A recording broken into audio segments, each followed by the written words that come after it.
ಕಾಯಿಲೆ ಅನ್ನೋದು ಯಾಕೆ ಹೇಳ್ತೀರಾ? ಅದನ್ನ ಕಾಯಿಲೆ ಅಂತ ಹೇಳಲೇಬೇಡಿ ಪ್ಲೀಸ್. ಅದಕ್ಕಿಂತ ಓದಿ ಮುಗಿಸೋ ತನಕ ಒಂಥರ ಸಮಸ್ಯೆ, ಆದ್ಮೇಲೆ ಕೆಲಸ ಸಿಗೋಕ್ಕೆ ಹೋಗುವಾಗ್ಲೂ ಸಮಸ್ಯೆ. ಸಿಕ್ಕಿದ್ ಒಂದು ಅವಕಾಶನ ದಯವಿಟ್ಟು ಮಿಸ್ ಮಾಡ್ಕೊಂಡ್ಬಿಟ್ರೆ ಆಮೇಲೆ ಅದನ್ನ ಲೈಫಲ್ಲಿ ನೀವು ಅದಕ್ಕೆ ತುಂಬಾ ಬೇಜಾರು ಪಡ್ತೀರಾ. ವರ ಅಂತ ನಾವು ಈಗ ಒಂದು ಮಟ್ಟಿಗೆ ಬಂದ ಮೇಲೆ ಹೇಳ್ತೀವಿ. ಇದಕ್ಕಿಂತ ಕಷ್ಟಪಡೋರ ಹತ್ರ ಕೇಳಿದ್ರೆ ವರ ಅಂತ ಹೇಳಲ್ಲ, ಶಾಪ ಅಂತಾನೆ ಹೇಳ್ತಾರೆ.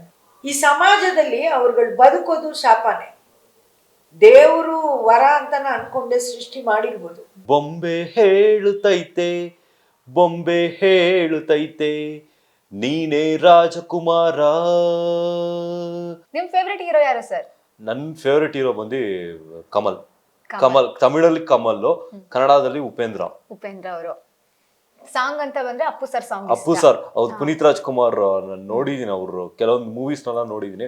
ಅದು ಅವ್ರ ಹಾಡು ಅವಾಗ ಕೇಳಿದೀನಿ. ಲೈಕ್ ತುಂಬಾ ಈ ಹಾಡು ನನಗೆ ತುಂಬಾ ಇಷ್ಟ ಆಗೋಯ್ತು. ಜಿಮ್ಮಲ್ಲಿ ಕೂಡ ನನ್ನ ಟ್ರೈನರ್ ಕೇಳ್ತಾರೆ, ಪ್ರಣವ್ ನಿಂಗೆ ಯಾವ ಹಾಡು ಬೇಕು ಅಂತ, ದಯವಿಟ್ಟು ಪುನೀತ್ ರಾಜ್ಕುಮಾರ್ ಹಾಡು ಹಾಡಿ ಅಂತ ಹಾಡಾಕ್ಬಿಡಿ ಸರ್ ಅಂತ ಹೇಳ್ತೀನಿ. ಯಾಕಂದ್ರೆ ಅದು ನನಗೆ ಅಷ್ಟೊಂದು ಇಷ್ಟ. ಯಾವ್ದಾದ್ರು ಒಂದು ಸಾಂಗ್ ಇಷ್ಟಪಟ್ಬಿಟ್ರೆ ಅದನ್ನ ಒಂದು ಕೇಳಬೇಕು. ಅದು ಕೇಳ್ಬಿಟ್ಟು ಹಾಡಿ ಅಂತ ಹೇಳಿದ್ರೆ ಅದೊಂದು ಅದೇ ಹೇಳ್ತೀನಿ, ಆಟಿಸಮ್ ಇರೋ ಮಕ್ಕಳಿಗೆ ಹಾಡು ಆಡ್ತಾರೆ, ಅವ್ರಿಗೆ ಅದು ಒಂದಿದೆ. ಯಾಕಂದ್ರೆ ನನಗೆ ಏನ್ ಸಮಸ್ಯೆ ಇತ್ತು ಅಂದ್ರೆ, ಲೈಕ್ ನನ್ ಡಿಗ್ರಿ ಪದವಿ ಓದೋ ಟೈಮಲ್ಲಿ ಎಲ್ಲರೂ ಹೇಳ್ತಾರೆ, ಪ್ರಣವ್ ಒಬ್ನೇ ಎಲ್ಲಾ ಸಾಂಗ್ಸ್ ಲೈಕ್ ಸ್ಟೇಜ್ ಅಲ್ಲಿ ಫಸ್ಟ್ ನನಗೆ ಮಾತಾಡ್ಸಕ್ಕೆ ಏನ್ ಮಾತಾಡ್ಲಿ ಅಂತ ಗೊತ್ತಾಗಲ್ಲ. ಆ ಸಭಾಂಗಣದಲ್ಲಿ ನನ್ನ ನಿಲ್ಸ್ಬಿಡ್ತಾರೆ. ಏನನ್ನ ಮಾತಾಡು ಅಂತ ಹೇಳಿದ್ರೆ ಆ ಟೈಮಲ್ಲಿ ನನ್ಗೆ ಗೊತ್ತಿರಲ್ಲ. ಬಟ್ ಹಾಡಾಡ್ಬೇಕು ಅಂತ ಹೇಳಿದ್ರೆ ಈಗ ಫಸ್ಟ್ ಎಲ್ಲಾ ಟೈಮಲ್ಲೂ ನಾನೇ ಹಾಡಾಡೋದು. ನನ್ನ ಪದವಿ ಕಾಲೇಜಲ್ಲಿ ಕೂಡ ನಾನೇ ಹಾಡಾಡಿ ಪ್ರೈಸ್ ಅಂತೂ ನನಗೆ ಸಿಕ್ಕಿಲ್ಲ, ಬಟ್ ಫೈನಲ್ ಇಯರ್ ಅಲ್ಲಿ ನನಗೆ ಪ್ರೈಸ್ ಸಿಕ್ತು. ನಾನು ಆ ವಿಷಯದಲ್ಲಿ ತುಂಬಾ ಹೆಮ್ಮೆ ಪಡ್ಕೊಂತೀನಿ. ಯಾಕಂದ್ರೆ ಫಸ್ಟ್ ಇಯರ್ ಅಲ್ಲಿ ಸಿಕ್ತು, ಸೆಕೆಂಡ್ ಇಯರ್ ಅಲ್ಲಿ ಸಿಕ್ಕಿಲ್ಲ, ಫೈನಲ್ ಇಯರ್ ಅಲ್ಲಿ ಸಿಕ್ತು. ಸೊ ಒಂದೊಂದಕ್ಕೂ ನಮ್ಮಮ್ಮ ಹೇಳ್ತಾರೆ, ಯಾವ್ದಾದ್ರು ಪಾರ್ಟಿಸಿಪೇಟ್ ಮಾಡ್ಬೋದಪ್ಪ, ಬಟ್ ದಯವಿಟ್ಟು ಪ್ರೈಸ್ಗೋಸ್ಕರ ಮಾಡ್ಬೇಡ, ಪಾರ್ಟಿಸಿಪೇಟ್ ಮಾಡು, ಬಟ್ ಪ್ರೈಸ್ ಸಿಕ್ತಾ ಬಿಡೋದು ಅದು ಎರಡನೇದು. ಬಟ್ ಪ್ರಯತ್ನ ಪಡು ಅಂತ ಹೇಳ್ತಾರೆ. ಅದಕ್ಕೆ ನಾನು ಇಂಥ ಆಟಿಸಮ್ ಮಕ್ಕಳಿಗೆ ಹಾಡು ಒಂದು ಮೆಡಿಸಿನ್ ಅಂತ ಹೇಳ್ಬೋದು. Music is a medicine. ನಿಜವಾಗ್ಲೂ ಹೇಳ್ತೀನಿ, ನೀವು ಎಷ್ಟೊಂದು ಔಷಧಿಗಳು ಕೊಟ್ರು ಅದು ಇದು ಆಗುತ್ತೆ, ಬಟ್ ಈ ತರ ಮ್ಯೂಸಿಕ್ ಅನ್ನೋ ಒಂದು ಔಷಧಿ ನಿಜವಾಗ್ಲೂ ಅವ್ರನ್ನ ಒಂದು ಕಾಮ್ ಲೆವೆಲ್ಗೆ ತರುತ್ತೆ. ಮ್ಯೂಸಿಕ್, ಮೆಡಿಟೇಷನ್ ಅದೆಲ್ಲ ಮಾಡ್ತಾರೆ. ಎಲ್ಲ ಇವಾಗ ಇರೋ ತಂದೆ ತಾಯಿಯಂದ್ರೆ ನೋಡ್ಬೇಕಂದ್ರೆ SSLC ಡಿಸ್ಟಿಂಕ್ಷನ್ ತೆಗೆದ್ರೆ ಮಾತ್ರನೇ ಎಷ್ಟು ಅವನಿಗೆ ಎಷ್ಟು ಆಗುತ್ತೋ ಅಷ್ಟೇ ಮಾಡಕ್ಕಾಗುತ್ತೆ ಸರ್. ಅದ್ರ ಮೇಲೆ ನಾವೇನು ಮಾಡಕ್ಕಾಗಲ್ಲ. ಅವ್ನು ಇಷ್ಟು ತೆಗ್ದಿಯ ನಾವು ಅಪ್ರಿಷಿಯೇಟ್ ಮಾಡಿ, ದಯವಿಟ್ಟು ಅವನೇನೋ ಇದು ತೆಗಿಯಕ್ಕಾಗಿಲ್ಲ, ಇವನು ಇದಕ್ಕಿಲ್ಲ ಅಂತ ದಯವಿಟ್ಟು ತಂದೆ ತಾಯಿ ಕೆಲವರು ದೂರ ಮಾಡ್ಬಿಡ್ತಾರೆ. ಅವ್ರಿಗೇನಂದ್ರೆ ನಾನು ಒಂದು ವಿಷಯ ಹೇಳ್ತೀನಿ, marks and grades are not part of life. Do the best, live the rest. ನೀವು ನಿಮ್ ಕರ್ತವ್ಯನ ಮಾಡಿ, ಯಾವತ್ತೂ ಇದ್ರ ಹೋಗ್ಬೇಡಿ, ಅದಾಗೆ ಬರುತ್ತೆ. ಇವಾಗ ನಾನು ಡಿಸ್ಟಿಂಕ್ಷನ್ ತೆಗ್ದಿಲ್ಲ, ಏನೂ ಇಲ್ಲ, ಬಟ್ ಆದ್ರೂ ನನಗೆ ಅದ್ರ ಬಗ್ಗೆ ಗೊತ್ತಾಯ್ತು. ಪ್ಲಸ್ ನಾನು ಎನೇಬಲ್ ಇಂಡಿಯಾ ಅಂತ ಒಂದು ಆರ್ಗನೈಸೇಷನ್, ಪರ್ಸನ್ಸ್ ವಿತ್ ಡಿಸಬಿಲಿಟೀಸ್ ಅವ್ರಿಗೂ ನನ್ನ ಅಭಿನಂದನೆಗಳನ್ನು ನಾನು ಸಲ್ಲಿಸುತ್ತೀನಿ. ಯಾಕಂದ್ರೆ ಎನೇಬಲ್ ಇಂಡಿಯಾ ಪೀಪಲ್ ಇಂದಾನೇ ಇವತ್ತು ನಾನು ಈ ಲೈಕ್ ಜಾಬ್, ಎಂಪ್ಲಾಯ್ಮೆಂಟ್, ಅದಕ್ಕೆಲ್ಲ ಅವರೇ ನನಗೆ ಮೈನ್ ಕಾರಣ. Enable India people plus Vindhya info media ಅಂತ ಇಲ್ಲಿ ರಾಜಾಜಿನಗರಲ್ಲಿ ಇದೆ ಅಲ್ವಾ, ಅಲ್ಲಿರೋ ಪರ್ಸನ್ ಪವಿತ್ರ ಅನ್ನೋರ್ಗೂ ನನ್ನ ಹೃತ್ಪೂರ್ವಕವಾದ ಅಭಿನಂದನೆಗಳನ್ನು ಸಲ್ಲಿಸುತ್ತೀನಿ. ಒಂದೇ ಒಂದು ಮಾತು, ನೀವು ಎಷ್ಟು ದೊಡ್ಡ ಸಮಾಜಕ್ಕೆ ಈ ವಿಷಯನ ತಂದು ಎಲ್ಲಾರ್ಗೂ ಇದನ್ ಬಗ್ಗೆ ಹೇಳ್ಬೇಕು, ತಿಳಿಸ್ಬೇಕು ಅಂತ ಪ್ರಯತ್ನ ಮಾಡ್ತಿರೋ, ಅದೇ ತರ ಇಂಡಿಯಾ ಇನ್ಕ್ಲೂಷನ್ ಸಮಿಟ್ ಅಂತ ಫೆರೋಸ್ ಅಂತ ಒಬ್ರು SAP ಲ್ಯಾಬ್ಸ್ ಅಲ್ಲಿ ಇದ್ದಾರೆ. ಅವರು 12 ವರ್ಷದಿಂದ ಮಾಡ್ತಾ ಇದ್ದಾರೆ. ಲಾಸ್ಟ್ ವೀಕ್ ಇತ್ತು ಇಂಡಿಯಾ ಇನ್ಕ್ಲೂಷನ್ ಸಮಿಟ್ ಅಂತ. ಅಲ್ಲಿ ಹೋದ್ಮೇಲೆ ಆ ಪ್ರೋಗ್ರಾಮ್ ನೋಡಿದ್ರೆ, ನೀವು ಗೂಗಲಲ್ಲಿ ವೆಬ್ಸೈಟಲ್ಲಿ ಹಾಕಿದ್ರು ಬರುತ್ತೆ. 9-10 hours ಪ್ರೋಗ್ರಾಮ್. 2 ಕೈ ಇಲ್ಲದೆ ಇರುವವರು, 2 ಕಾಲು ಇಲ್ಲದೆ ಇರುವವರು, 2 ಕಣ್ಣಿಲ್ಲದೆ ಇರುವವರು, ಮಾತು ಬರದೇ ಇರುವವರು, ಬೇಕಾದಷ್ಟು ಪ್ರಾಬ್ಲಮ್ಗಳು ಇರುವವರು, ಎಲ್ಲ ಥರ ಇರುವವರು ಅದನ್ನಲ್ಲಿ ಬಂದು ಭಾಗವಹಿಸಿದ್ರು. ಅದನ್ನಲ್ಲಿ ಸುಮಾರು ಜನ ಅವ್ರನ್ನ ಟ್ಯಾಲೆಂಟ್ಸ್ನ ರೆಕಗ್ನೈಸ್ ಮಾಡಿ, ಅವ್ರಿಗೆ ಪ್ರೋತ್ಸಾಹ ಕೊಟ್ಟು, ಅವ್ರಿಗೆ ಎಲ್ಲರೂ ಅಪ್ರಿಷಿಯೇಟ್ ಮಾಡಿ. ಅಂದರೆ ಆ ಜಾಗ ಏನಾಗುತ್ತೆ, ವರ್ಷಕ್ಕೆ ಒಂದು ಸತಿ ನಡೆಸ್ತಾರಲ್ಲ, ಅವಾಗ ಇಂಡಿಯಾದಿಂದ ಎಲ್ಲ ಕಡೆ, ಭಾರತದಿಂದ ಎಲ್ಲ ರಾಜ್ಯದಿಂದನೂ ಬರ್ತಾರೆ ಸರ್. ಎಲ್ಲಾ ತರ ಪ್ರಾಬ್ಲಮ್ಸ್ ಇರುವವರು ಬರ್ತಾರೆ. ಇದೇ ತರ ಇನ್ಕ್ಲೂಷನ್ ಅಂತ ಮಾಡಿ ಎಲ್ಲ ಥರ ಪ್ರಾಬ್ಲಮ್ಗಳು ಇರುವವರು ಬಂದು ಅದರಲ್ಲಿ ಭಾಗವಹಿಸಿ. ಸೊ ಅಲ್ಲಿ ಏನಾಗುತ್ತೆ, ಎಲ್ಲರೂ NGOs ಎಲ್ಲ ಇರ್ತಾರೆ, ಯಾರ್ಯಾರೆಲ್ಲ ಇವ್ರಿಗೋಸ್ಕರ ಎಲ್ಲ ಕಂಪನೀಸು ಪ್ರೋಗ್ರಾಮ್ ಎಲ್ಲ ಮಾಡುವವರೆಲ್ಲ ಇರ್ತಾರೆ. ಅಂದರೆ ಗಿಫ್ಟ್ ಏಬಲ್ಡ್ ಅಂತ ಒಂದು ಕಂಪನಿ ಇದೆ, ಅವರು ಈ ಥರ ತುಂಬ ಮಕ್ಕಳು ಪ್ರಾಬ್ಲಮ್ಯಾಟಿಕ್, ಮೆಂಟ್ಲಿ ರಿಟಾರ್ಡೆಡ್ ಅವ್ರ ಫಿಸಿಕಲಿ ಚಾಲೆಂಜ್ಡ್ ಅಂಥದ್ದೆಲ್ಲ ಹ್ಯಾಂಡ್ ಕೋಆರ್ಡಿನೇಷನ್ ಎಲ್ಲ ಕೆಲವ್ರಿಗೆ ಇರಲ್ಲ. ಸೊ ಅಂಥ ಮಕ್ಕಳಿಗೆಲ್ಲ ಕೂಡಿಸಿ ಅವ್ರಿಗೆ ಏನೇನು ಗಿಫ್ಟ್ ಮಾಡ್ಬೋದು, ಅವ್ರ ಮುಂದೆ ಅವ್ರ ಲೈಫ್ಗೆ ಒಂದು ದಾರಿ ಬೇಕಲ್ವಾ. ಸೊ ಅವರಿಗೆ ಒಂದು ಓದೋದಕ್ಕೆ ಬರೆಯೋದಕ್ಕೂ ಸ್ವಲ್ಪ ಹೇಳ್ಕೊಟ್ಟು, ಅವರು ಆರ್ಟ್ ಚೆನ್ನಾಗಿ ಮಾಡ್ತಾರೆ ಅಂತ ಅದನ್ನಲ್ಲಿ ಎನ್ಕರೇಜ್ ಮಾಡಿ, ಅದನ್ನ ಪ್ರಕಾರ ಎಲ್ಲ ಹೇಳ್ಕೊಟ್ಟು ಗಿಫ್ಟ್ ಗಿಫ್ಟ್ಸ್ ಎಲ್ಲ ಮಾಡ್ತಾರೆ. ಅದೆಲ್ಲ ಒಂದು hand made gifts corporate companies ಎಲ್ಲ ಅವ್ರು ಅಪ್ರೋಚ್ ಮಾಡಿ ಎಲ್ಲ ಕೊಡಿಸ್ತಾರೆ.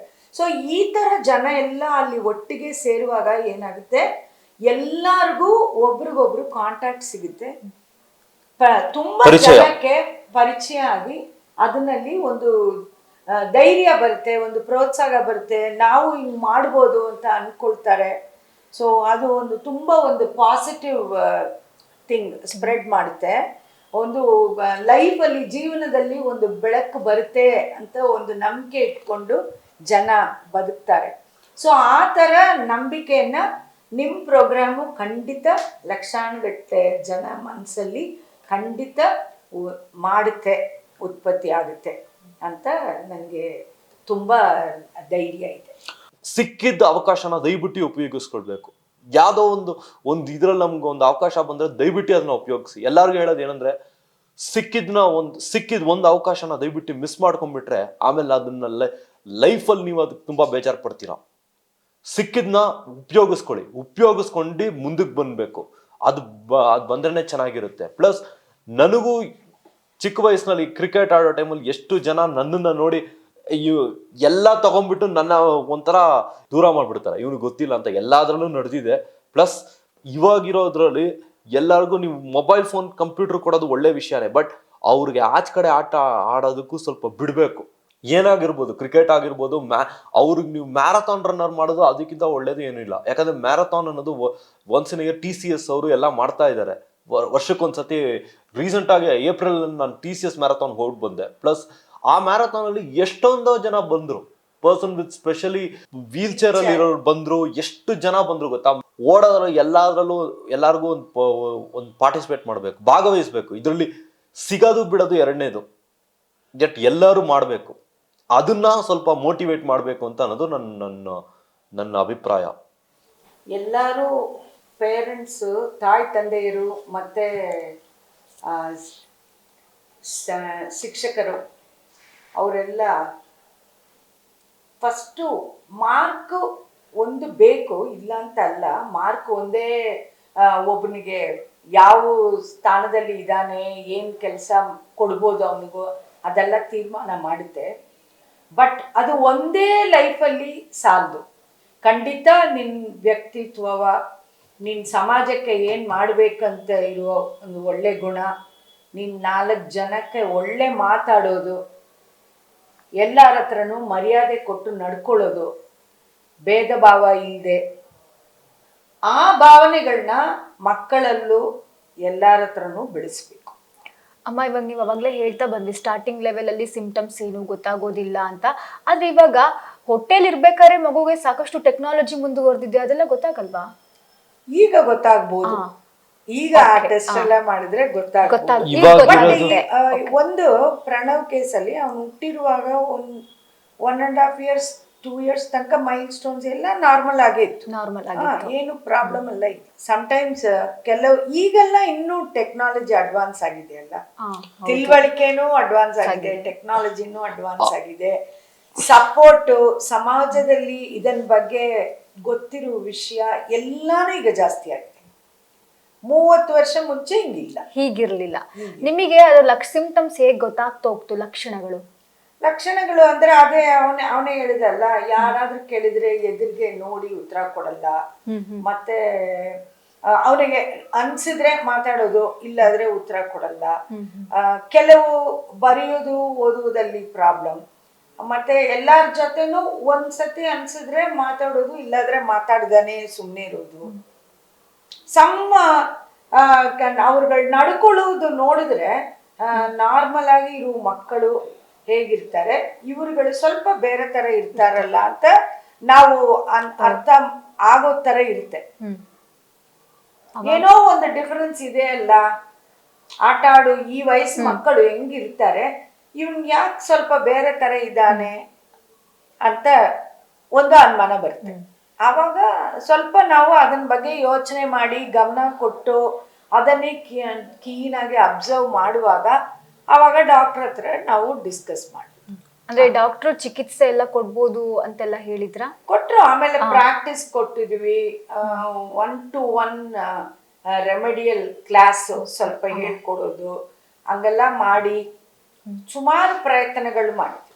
ಸರಿ, ನಮ್ ಕಾಲ ಆಗೋಗ್ಬಿಡುತ್ತೆ, ಆಮೇಲೆ ಅವನ ಕತೆ ಏನು. ಹೌದು, ಅದಕ್ಕೋಸ್ಕರನಾದ್ರೂ ಅವನ ಕಾಲಲ್ಲಿ ನಿಂತ್ಕೊಳ್ಳೋ ತರ ಓದಿಸಿ, ಅವನಿಗೆ ಅಂತ ಒಂದು ಕೆಲಸ, ಅವನಿಗೆ ಒಂದು ಇಂಡಿಪೆಂಡೆನ್ಸ್, ಅವನು ಲೈಫಲ್ಲಿ ದಿನ ಬಾಳೋದಕ್ಕೆ ಒಂದು ಹೆಂಗೆ ಯಾವ ರೀತಿನಲ್ಲಿ ಬಾಳ್ಬೇಕು, ಇದು ಒಳ್ಳೇದು ಇದು ಕೆಟ್ಟದು ಅಂತ ಒಂದ್ ಮಟ್ಟಿಗಾದ್ರೂ ಗೊತ್ತಾಗ್ಬೇಕು. ಹೌದು. ಸೊ ಅದಕ್ಕೆ ತುಂಬಾ ಪ್ರಯತ್ನ ಆಗಿ ತುಂಬಾ ಕಷ್ಟಪಟ್ಟಿದ್ದು.